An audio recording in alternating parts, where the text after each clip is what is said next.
తెలంగాణలో కాంగ్రెస్ ఏడాది ప్రజాపాలనపై విపక్ష పార్టీలు పోటాపోటీగా ఛార్జ్షీట్ దాఖలు చేశాయి.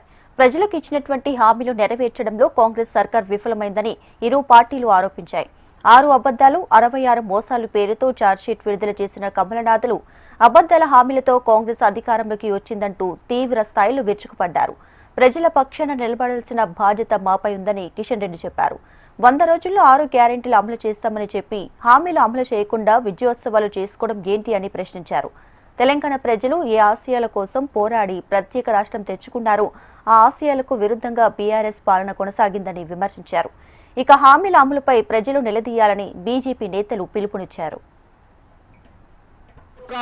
సంవత్సరం పాలన చూస్తే పూర్తిగా గాలి మాటలు తప్ప మరి ఏ రకమైనటువంటి హామీ కూడా ఇవ్వలేదు.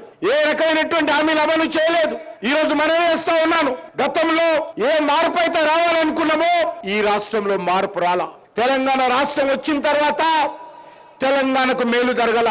టిఆర్ఎస్ పార్టీ హయాంలో తెలంగాణ ప్రజలు ఏ ఆకాంక్షల కోసమైతే ఏ లక్ష్యాల కోసమైతే బలిదానాలు చేసి తెలంగాణ తెచ్చుకున్నారో ఆ లక్ష్యాలు సాధింపబడలేదు. కాంగ్రెస్ పార్టీ వచ్చిన తర్వాత కూడా టిఆర్ఎస్ పరిపాలనకు కాంగ్రెస్ పార్టీ పరిపాలనకు ఏమాత్రం తేడా లేదు.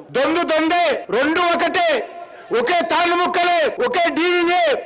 కవల పిల్లలు కేసీఆర్ రేవంత్ రెడ్డి కవల పిల్లలు లాంటి వారు. అదే అహంకారపూరితమైనటువంటి భాష, అదే అహంకారపూరితమైనటువంటి పరిపాలన, అదే రకమైనటువంటి అవినీతి పాలన, అదే రకమైనటువంటి కాంగ్రెస్ టిఆర్ఎస్ పార్టీ యొక్క కుటుంబ పాలన, ఇచ్చినటువంటి హామీలు అమలు చేయనటువంటి పాలన ఈరోజు మనం చూస్తా ఉన్నాం. అందుకే ఈ రోజు రాష్ట్రంలో నిజమైనటువంటి మార్పు రావాలంటే తెలంగాణ ఉద్యమకారులు, తెలంగాణ ప్రజలు, తెలంగాణ మేధావులు వాళ్ళ ఆకాంక్షలకు అనుగుణంగా ఈ రాష్ట్రంలో నిజమైనటువంటి ప్రజాప్రభుత్వం రావాలంటే అది ఒక భారతీయ జనతా పార్టీ ద్వారానే సాధ్యమవుతుంది.